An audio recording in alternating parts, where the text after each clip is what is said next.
Olá, sou Carolina Portugal, fonoaudióloga, do canal Comunicação e hoje eu vou conversar com a mega profissional que é a Francine.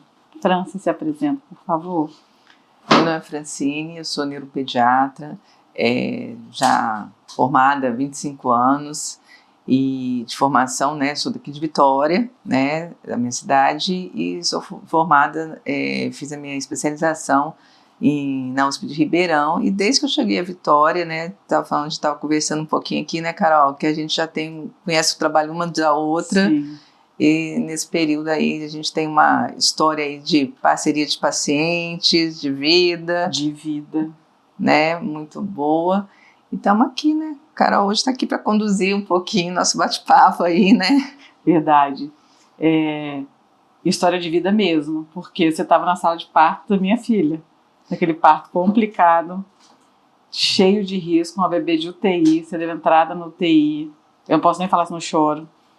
Você sabe que você mudou a vida da minha filha, com uma intervenção precoce, muda a vida de alguém, E você mudou a vida da minha filha da hora que ela saiu. Assim, é muita gratidão e ver ela tão bem, você faz parte disso.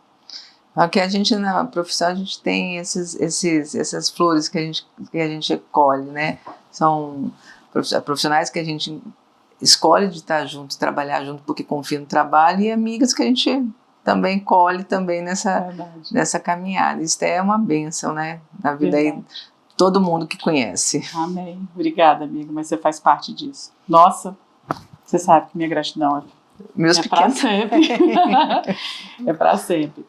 E aí, Fran, o que pensando em comunicação e dignidade, eu pensei da gente bater um papo falando sobre tudo que dentro da neuropediatria a gente vê que compromete a comunicação oral, ou a comunicação até não verbal, de forma robusta na vida dessa pessoa.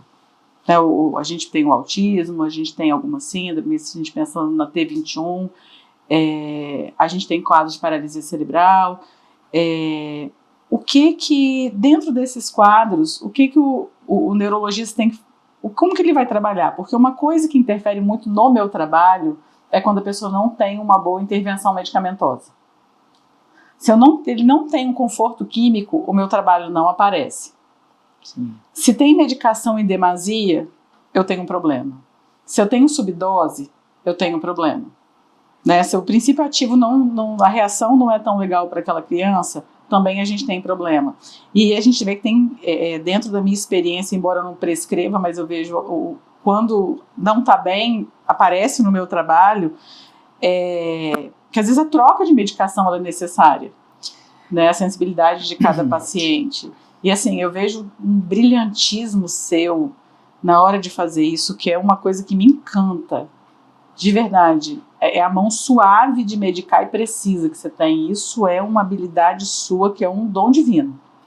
Mas, além do seu estudo. Não, é interessante, Carol, essa abordagem assim, de medicação, porque eu falo sempre assim, importante na medicina é a gente saber por que você está medicando. A gente só sabe acertar na medicação se a gente sabe um pouco da história da semiologia. E quando você vem da medicação, me veio assim, um insight que eu até esqueci na apresentação de falar. Eu sou 17 anos médica da APAE, professora do internato do curso de medicina da Multivix, e veio assim a história quando você falou da questão.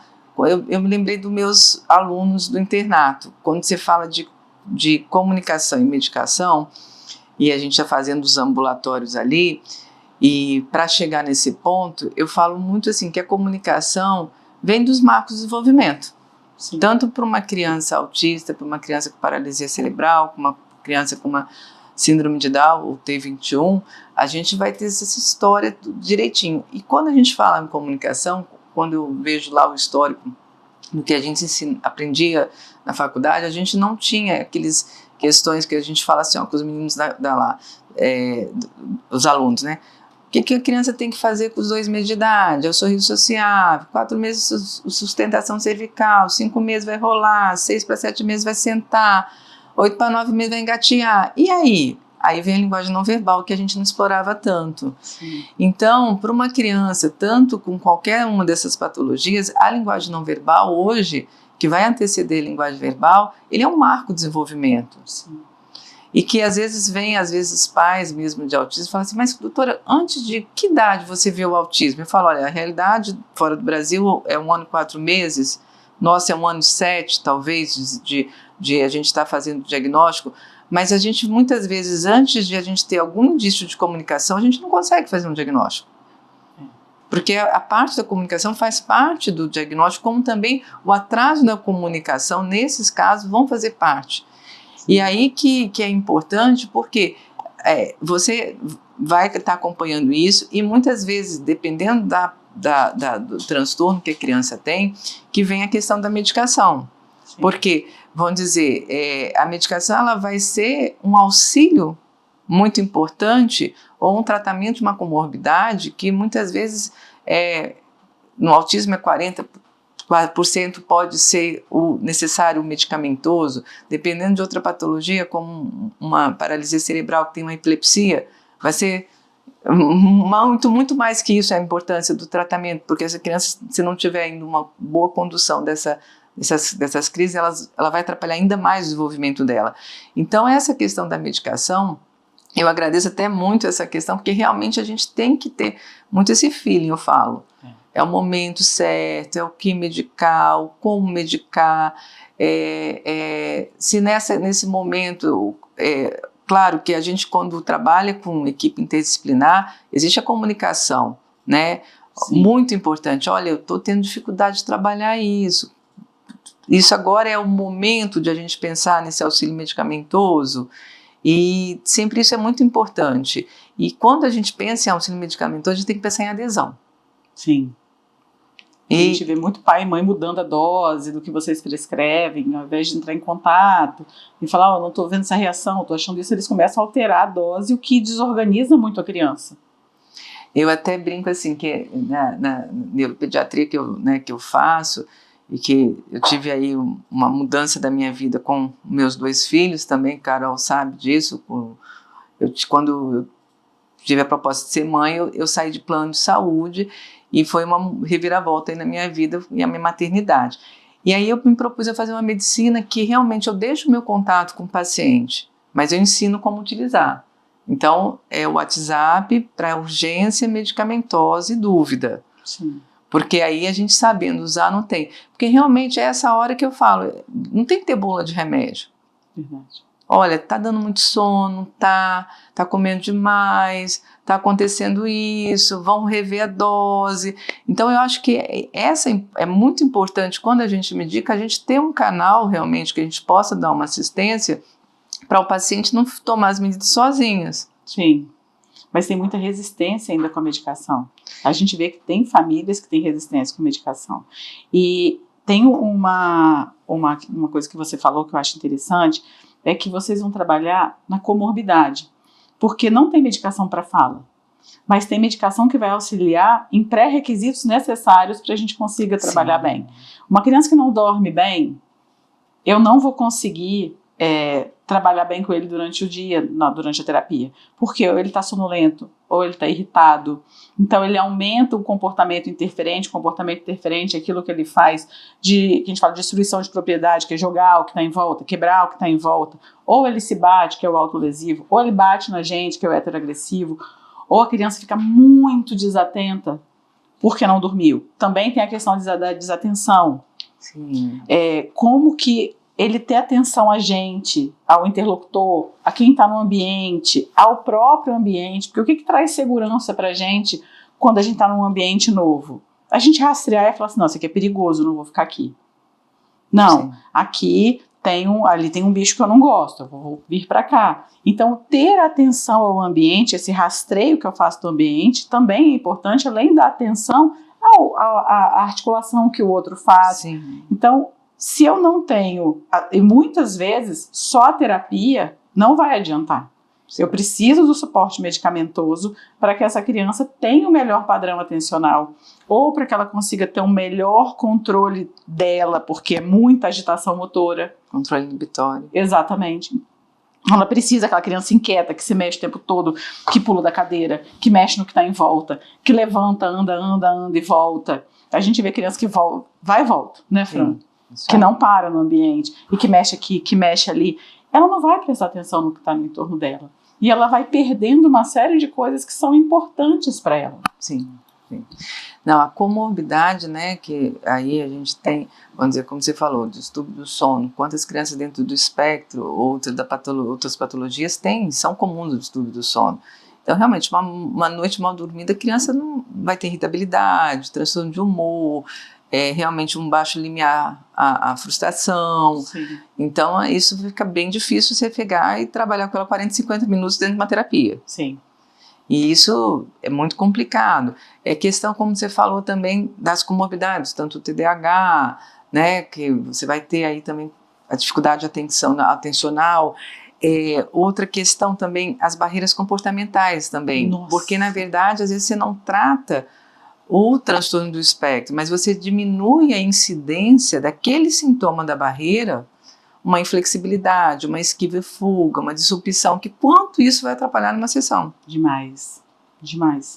E aí, isso é o que eu falo, a gente consegue otimizar um pouco o trabalho, pensando no auxílio medicamentoso, porque você conseguindo diminuir esses sintomas, até você conseguir iniciar a terapia, você já perdeu 30 minutos, muitas vezes, no processo terapêutico. É isso mesmo. Porque você vai ter que regular essa criança na fuga, na esquiva, na disrupção, na inflexibilidade, para depois você começar o processo. Quando isso é um sintoma que é tão intenso e frequente e está atrapalhando essa criança nesse momento, claro que eu falo, é muito bem-vindo o auxílio medicamentoso. Sim. E é muito importante explicar aos pais que são medicações de uso pediátrico e não são sedativas. Eu acho que é a grande preocupação, né? E essas medicações, elas não vão atrapalhar o desenvolvimento cerebral da criança. Aonde elas vão atuar, como elas vão agir. Então, eu acho que desmitificar isso é muito importante, porque realmente existe também muito ainda preconceito Concordo. quanto à medicação. Não, eu não vou medicar meu filho. Aí leia a bula, vê aquele monte de coisa que tem na bula. O que na realidade são coisas que poucas vezes acontecem, mas o médico está ali justamente para isso. Para dar esse suporte. Exatamente. Então, assim, como que é importante essa... E o médico conversar com a equipe. Sim. Eu vejo que é uma característica muito marcante sua, de perguntar pra gente como que tá. Ou a gente te manda um WhatsApp, a gente te manda um e-mail, conversa, te liga, você liga no meio da consulta. Eu acho isso muito legal porque a gente consegue te falar variações do comportamento e de coisas que a gente vê que está evoluindo muito, outras que não estão evoluindo, como o investimento de terapia está acontecendo. Se existe alguma coisa dentro do campo da neuropediatria que você consegue fazer para nos ajudar. Sim. Na reabilitação. Então, isso é muito rico para o paciente. A neuropediatria, eu acho, assim, né, a meu ver, que não trabalha sozinho. A neuropediatria trabalha com desenvolvimento, então ela é interdisciplinar ou multidisciplinar. Então a gente precisa trabalhar com a equipe junto. Sim. Só que a gente vai estar com contato a cada 3 meses, muitas vezes, com o paciente. Quem está ali no dia a dia é a equipe. Então, quando a gente chega, vê a consulta que o paciente está fluindo, ok, está dando tudo certo. Agora, quando você vê que não está, muitas vezes, no desenvolvimento tão bem, é a hora de a gente estar realmente conversando. Olha, estou tendo dificuldade disso, vamos ver isso, tem que aumentar a terapia aqui, talvez, tem que rever esse medicamento, se está precisando, se não está, e tem indicação. Não, isso é muito, muito, muito legal. Nos casos de autismo, Francine, o que você vê hoje de alterações que te chamam muita atenção, a gente pensando na vertente da comunicação? A gente sabe que o comportamento vai ter uma ligação direta, eu não consigo dissociar comportamento de comunicação, né? Porque eu uso a comunicação o tempo todo, né? Como que você... a sintomatologia que te chama atenção dentro do consultório, assim, que te preocupa? Carol, eu me preocupo muito com o uso de eletrônico em crianças muito pequenas. Eu acho que isso, assim, tem me preocupado, o quanto as crianças estão ficando privadas, né, muitas vezes, de estímulos de comunicação mais assertivos por causa do uso de eletrônico. E eu vejo muito, assim, uma coisa que me chama muita atenção nesse tempo de atendimento é o seguinte: quando a gente começa a pensar numa criança muito pequena no autismo, as famílias têm muita, eu acho ainda um pouco de dificuldade de entender o que é comunicação.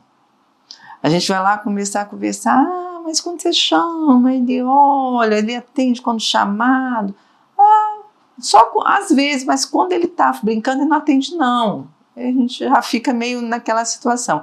E aí, como ele não fala, né? Porque muitas vezes a primeira queixa da criança do autismo é o atraso da fala. Sim. O que vem antes, às vezes retrospectivamente você pega depois, mas não é o primeiro sintoma, que muitas vezes hoje tem muitas famílias que têm realmente mais essa visão, mas muitos vão ser o atraso de fala quando chega pra gente. Então aí fala assim, não, ele me puxa para tudo que ele quer. Quando me fala isso, eu falo assim, gente, como existe ainda uma distorção de que é comunicação. Sim. Quando a criança puxa o pai para tudo que ele quer, ele está puxando um objeto que vai fazer o que ele quer, mas ele não tem comunicação. Ele não tem um contato visual, ele não tem um apontar, ele não tem uma forma. E é que eu falo, o que chama atenção no espectro é que ele não tem realmente essa linguagem de comunicação. Eu me comunico com o outro, eu vou fazer um contato visual, eu vou fazer um gesto, eu vou fazer um imitar, eu vou fazer um apontar.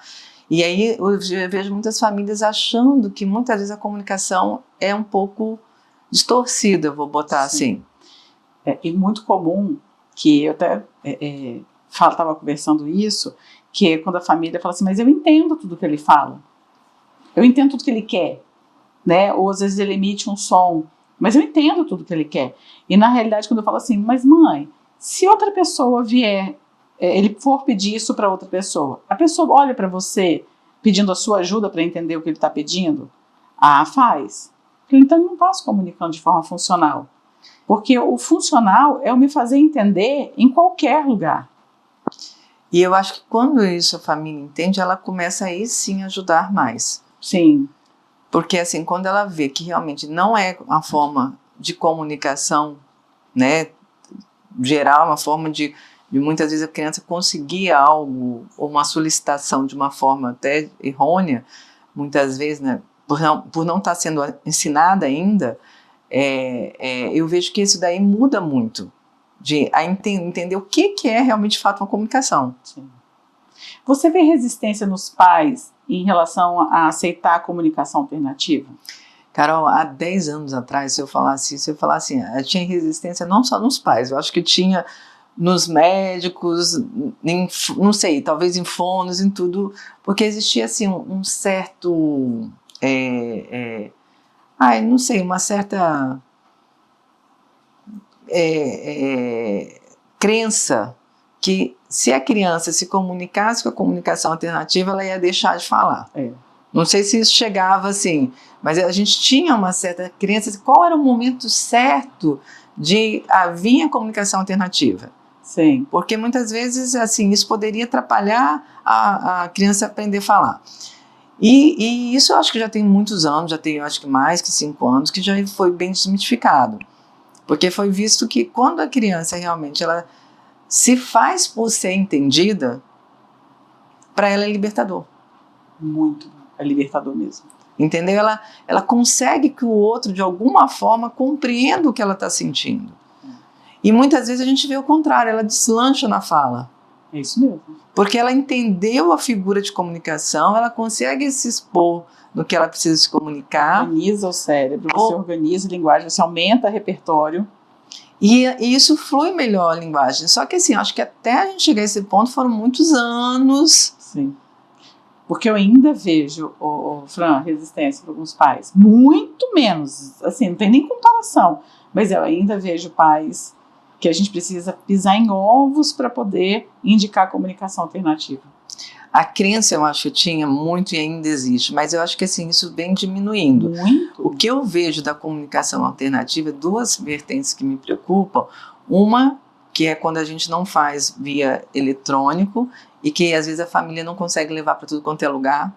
Então, porque para ter acho que um funcionamento melhor, a gente teria que ter ela na escola, na terapia, em casa, e às vezes faz só na terapia.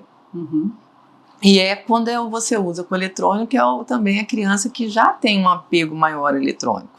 Sim. Né?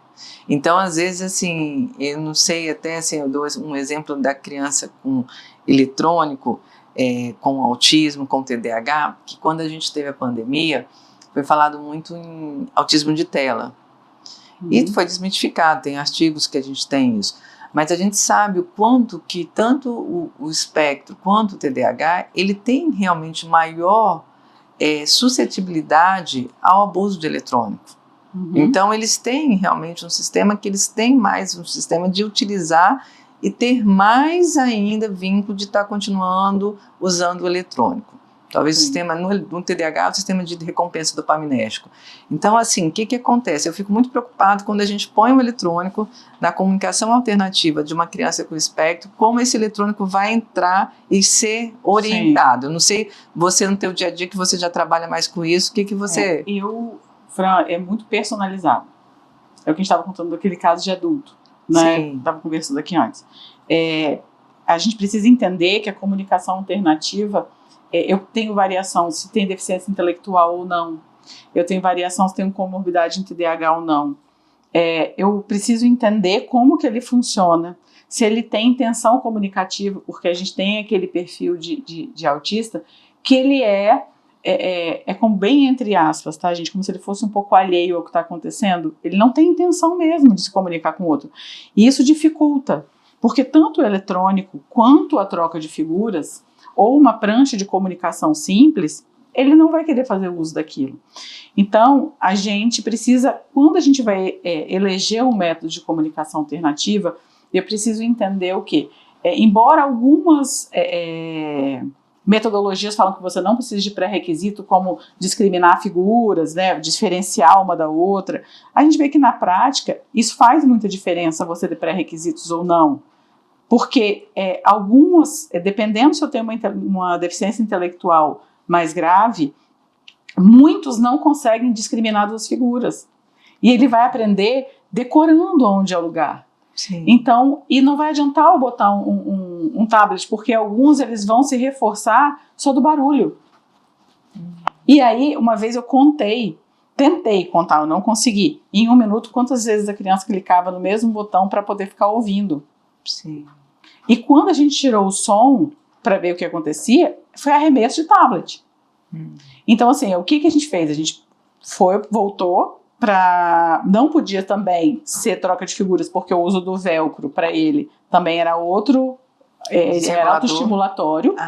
E aí a gente foi para uma prancha de figuras fixas, aonde ele apontava, ele não trocava, então ficava no lugar, ele só apontava o que ele queria.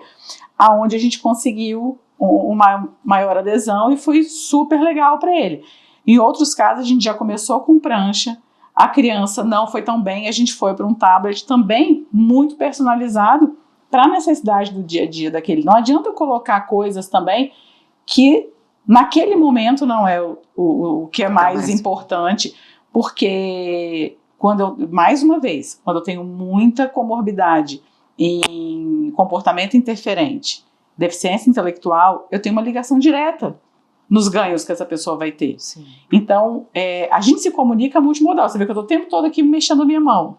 O uso de gestos é de uma riqueza, porque ele tem um curso de resposta muito rápido. Porque quando eu falo, o que é curso de resposta? Eu sou respondido muito rápido.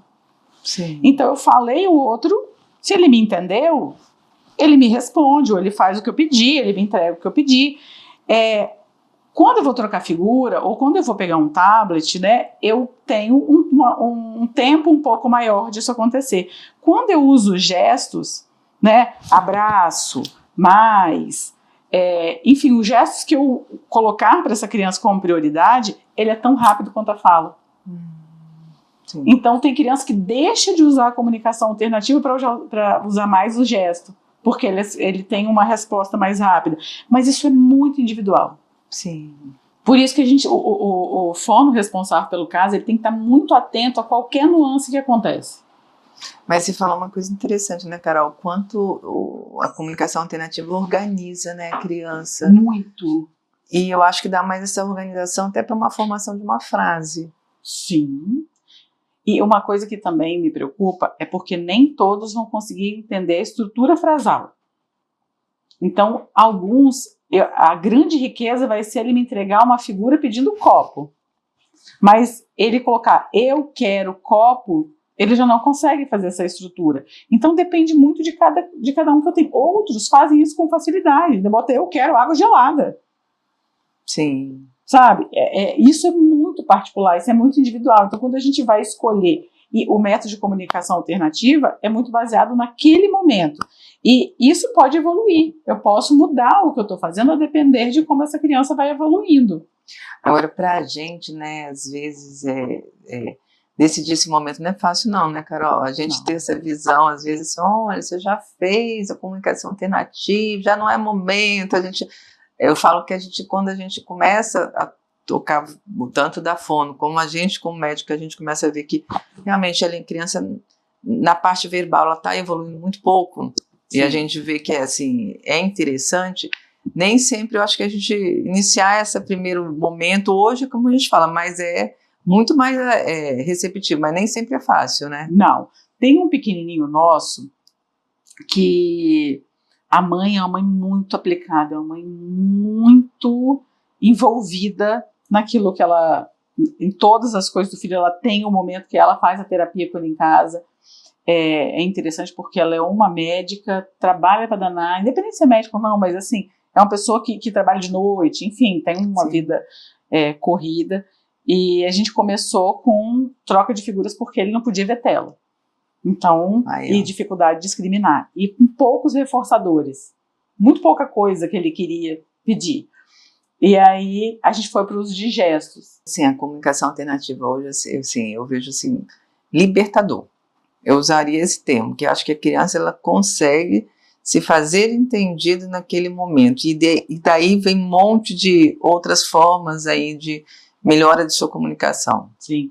Teve um caso lá da clínica de São Paulo, que eu trabalho, que um menino que chegou com 10 anos e ele tinha um comportamento autolesivo muito, muito importante. Ele batia a cabeça. Também tinha o heteroagressivo, ele também batia na gente, mas ele batia uma cabeça com muita força. E uma das funções desse comportamento era porque ele não se comunicava, ele não tinha nenhuma via de comunicação, nenhuma. Então, assim, era desesperador, era a mãe tentando traduzir ele o tempo todo. E só que ele não conseguia discriminar duas figuras, ele não tinha praxia motora global para conseguir fazer os gestos. Então, quando eu olhei ele andando, eu falei assim, chamei o analista do comportamento dele e falei assim, mas ele não vai fazer gestos. Olha a marcha, olha a praxia motora global dele. Sim. A gente precisa aqui da atuação de um físio. Eu preciso de um fisioterapeuta.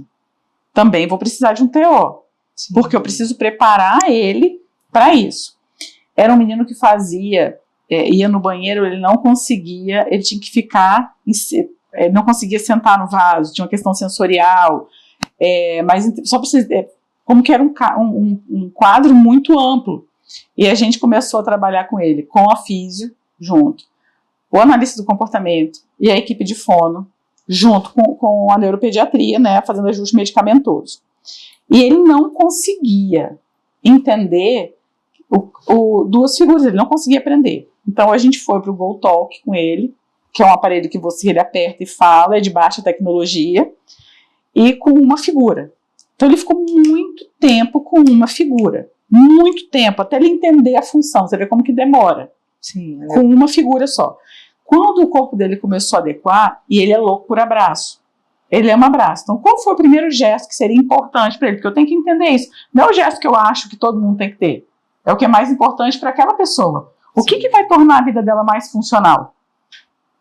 E aí ele começou, abraço. Ele olhava para a gente, abraço. A gente, em 1 ano e meio, ele já estava com 9 figuras, ele já estava com o uso de bastante gestos, e ele já conseguia pedir pastel na feira para ele. Olha. Sabe? Transformou a vida de todo mundo. Sim. É quando você dá para o outro a perspectiva de viver, dessa família viver. Sim. E quanto isso diminui comportamentos também, né, Carol? Nossa, diminuiu muito, muito. O fato de ganhar função, o quanto diminui a parte assim, de comportamentos, né, que são, a gente chama comportamentos inadequados ou barreiras comportamentais, quanto isso diminui com a funcionabilidade. Sim, sim. E você só tem funcionabilidade com a neuroplasticidade, que é repetição, estratégias novas, momentos novos, auxílio medicamentoso, é toda essa junção, né? Exatamente. E generalizar, né? Porque não adianta eu fazer só na terapia. Sim. Eu tenho que fazer isso em casa. Então, a importância da família executar isso em casa, de também usar essa comunicação na escola, de eu entender que eu me comunico em todos os lugares, eu não me comunico só na terapia. Isso aí. Eu me comunico em todos os lugares. Isso aí. Sabe? É lógico que o treino começa na terapia. E depois que essa criança vai evoluindo, a gente vai passando as coisas para casa. Também não adianta passar para os pais uma coisa que essa criança não dá conta de fazer não tem com eles requisito nem trabalho ainda. Exatamente. Aí os pais entram no nível de angústia que é desumano, né? Mas entender que a comunicação acontece em todos os lugares. Às vezes a gente tem um padrão rígido do autista, onde ele não generaliza. Ele faz naquele ambiente, mas não faz no outro ambiente. Sim. E aí eu preciso de um bom psicólogo, de um bom analista do comportamento para me auxiliar nessa rigidez comportamental. Sim. E muitas vezes eu preciso do suporte medicamentoso. Porque a rigidez é uma barreira muito interferente, interfere muito, muito, muito, muito realmente. Muito, demais.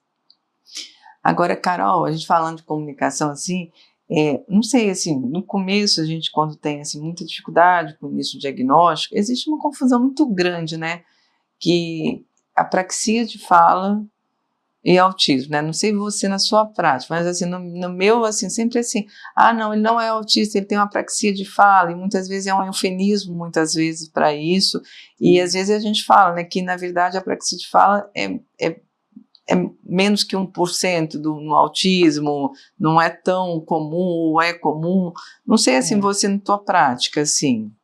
Fran, eu vejo hoje em dia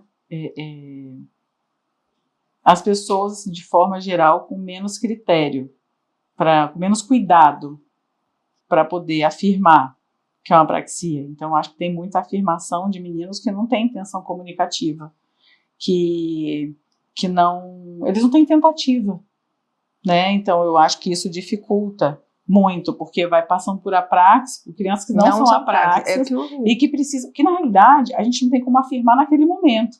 Eu não vou nem dizer que ele não é, mas naquele momento eu não tenho como afirmar.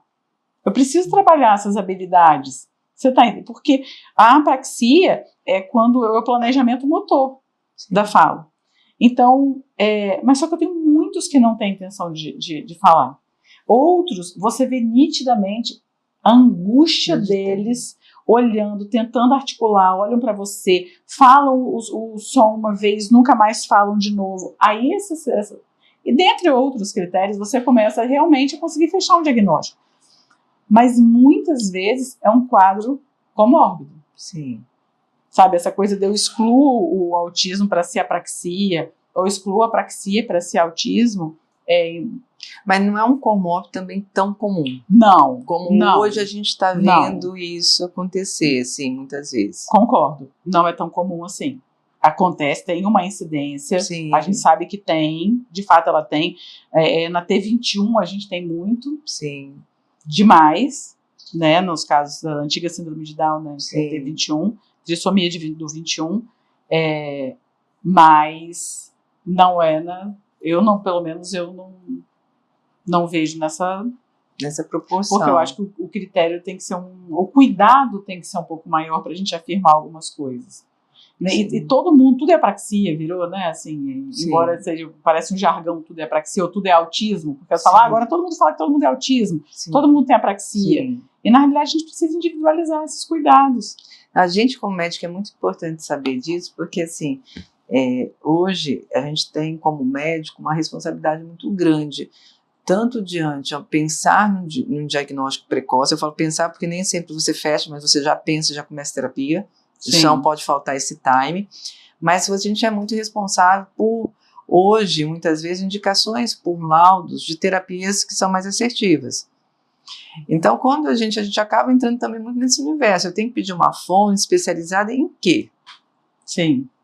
Porque não adianta eu passar assim, eu quero uma fonoaudióloga 3, 4 vezes por semana, eu tenho que ser, muitas vezes, especializada em linguagem de comunicação alternativa, eu tenho que ser uma fonolinguagem que vai trabalhar com com apraxia, então tem que ser um prompt. Então eu falo que a gente acaba tendo que entender até qual tipo, daquele momento, muitas vezes você vai ter a troca. Não, olha, Carol, você acha que a gente precisa de entrar com isso? Porque quando eu falo, nós médicos, a gente precisa entender um pouco desse universo, inclusive para saber o que a gente está pedindo. Sim, porque quando a gente fala em apraxia, ou transtornos motores da fala, porque eu tenho a apraxia da fala da infância, eu tenho a disartria infantil, sim, e eu tenho o atraso motor da fala. Sim. Então eu tenho esses 3 casos. A gente sabe que os métodos táteis sinestésicos, que o prompt é um deles, que é o tátil, né? Eu tocar, a sinestesia, eu sentir. Então, eu dar a propriocepção do movimento é muito importante. A gente sabe que é o padrão ouro. Então, não só o prompt, mas eu posso ter outros métodos táteis sinestésicos. Eu tenho crianças, muitas, que têm hipersensibilidade, Fran, que não vai deixar eu encostar, mesmo eu sabendo que isso é o mais adequado para ela. Sim. E aí eu preciso ter objetivos terapêuticos que muitas vezes eu vou precisar de um TO. Sim. Porque sem um TO eu não vou conseguir. Porque quando tem uma apraxia motora fina alterada, geralmente eu tenho uma apraxia motora global também que está prejudicada. Sim. Então eu preciso de um trabalho que ele é conjunto. É organizar a criança como um todo. Exatamente. E aí quando você fala assim, para que fono mandar? Eu falo que a primeira coisa que a pessoa tem que ter muito conhecimento técnico e ela tem que ter bom senso. Porque não é receita de bolo. Sim. Porque se eu achar prompt é incrível, eu tenho a formação prompt, mas nem todo mundo é o prompt. Sim, não, é bem específico. E tem hora que eu vou falar assim, não, ele não está no momento do prompt, agora tá legal, agora eu posso aplicar o prompt. Então, além do conhecimento técnico, eu preciso de ter muito manejo, eu preciso conhecer esse paciente, eu preciso ter bom senso. E aí você falou uma coisa muito interessante, né, Carol? Ele não está no momento. Sim. Até em tratamento a gente fala, muitas vezes a gente quando tem tanto barreiras comportamentais como comorbidades, às vezes a gente tem que escolher um momento de tratar o que primeiro. Exatamente. Porque às vezes se eu trato primeiro uma comorbidade e não uma barreira, quando eu entro com o tratamento da comorbidade, eu pioro a barreira. Sim. Então, assim, é interessante porque é essa questão de quando ser o momento, a gente tem que estar bem integrado com o paciente e com a equipe. É. Mas é mesmo que quando a gente vai conversar com o TO, com o neuro, com o físico, se tiver, o preparador físico, se tiver, né, o psicomotricista, no caso, que faz uma diferença absurda nesses casos, para a gente pensar nessa criança como um todo, no psicólogo, que a depender, a gente pensa na TCC ou pensa na análise do comportamento, vai depender, isso tudo interfere na evolução desse paciente, para eu pensar até no que eu vou usar como qual a terapêutica. Igual já chegou mãe para mim falando, eu quero prompt, de qualquer jeito eu quero prompt, só que o menino falava tudo. Ele não tinha distorção de fonema, o problema não era o prompt, só que o filho dela falava, mas ele não tinha uma comunicação funcional através da fala. Ele precisava de uma outra abordagem, ele precisava de um trabalho onde ele aprendesse realmente a parte de marcadores linguísticos, que, onde, quem, qual. Às vezes a criança não sabe o uso de pronome, Fran, que eu aprendo entre 1 e 2 anos. Meu, minha, seu, sua, deu, dela. Ele não sabia nada disso, mas ele sabia falar. Ah, não, mas ele também sabe ler. Ele codificava e decodificava, mas ele não sabia o sentido daquilo que ele estava lendo. Não fazia, sabe? Não fazia. E a mãe saiu muito chateada comigo, porque eu falei, não é o prompt para o seu filho. Sim. E tem casos que a gente coloca como objetivo terapêutico, que essa criança deixa a gente... O objetivo terapêutico inicial é que aquela criança deixa a gente tocar nela. Então eu vou usar massageador mesmo, próximo do braço, eu vou levando para perto do ombro, para eu chegar perto do pescoço. E a criança já vai ficando aversiva. Sim. Sabe? Para eu chegar na face dela. Sim. Porque eu preciso, de fato, usar o tátil sinestésico, mas eu não posso naquele momento, naquele primeiro momento. Sim. Porque a criança não deixa, e eu não vou fazer algo que é aversivo para ela. Sim. Sabe? Tem coisa que... A gente tem coisa, todo mundo tem algo que é aversivo, que não gosta. Sim. E isso, às vezes, pode ser o aversivo dele. Sim. Então, assim, eu preciso de um trabalho de todo mundo. Nesse caso, tem criança que não usa o talher, porque tem que comer com a mão. Você vê que a questão da sensibilidade oral é tão importante que come com a mão, que determinada textura não come.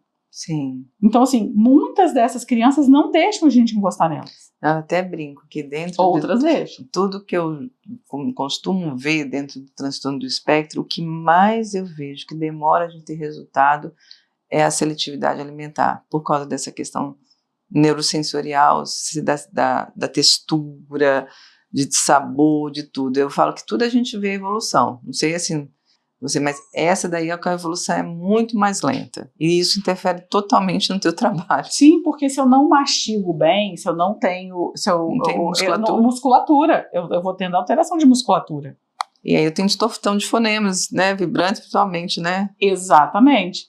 Então, ter esse bom senso, eu acho que é muito importante trabalhar em equipe. Quando a gente pensa na seletividade alimentar, é um trabalho que o fono faz, que o TO faz, que o nutricionista faz. Que, na realidade, eu falo que os três têm que trabalhar juntos. Sim.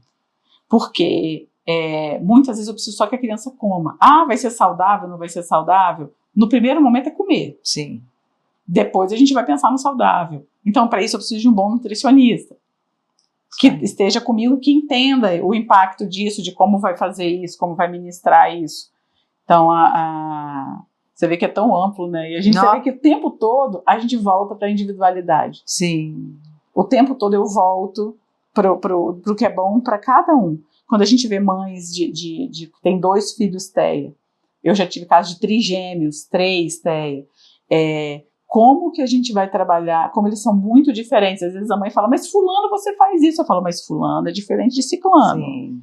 Eu não vou fazer a mesma coisa. Eles trazem demandas diferentes. E isso é individualizar. É eu entender que eu preciso, embora ter muito conhecimento técnico, eu preciso ter bom senso. Com certeza. Fran, eu quero te agradecer muito que você veio, foi tão gostoso. Obrigado por compartilhar tanto conhecimento, por estar aqui, por acreditar nesse projeto da gente tentar fazer diferença na vida de tanta gente que precisa ouvir, né, e se identificar um pouquinho e saber se, nossa, eu posso fazer isso pelo meu filho, eu posso fazer isso, o que buscar para a vida ser mais leve.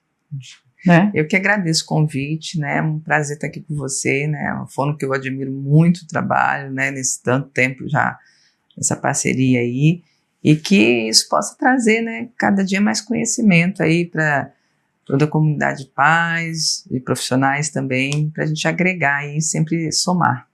Verdade. Obrigada, tá, minha amiga? Obrigada. A gente está encerrando aqui mais um episódio de Comunicação Nos sigam nas redes sociais que estão aqui. Qualquer dúvida, nos mande a sua dúvida. E até o próximo.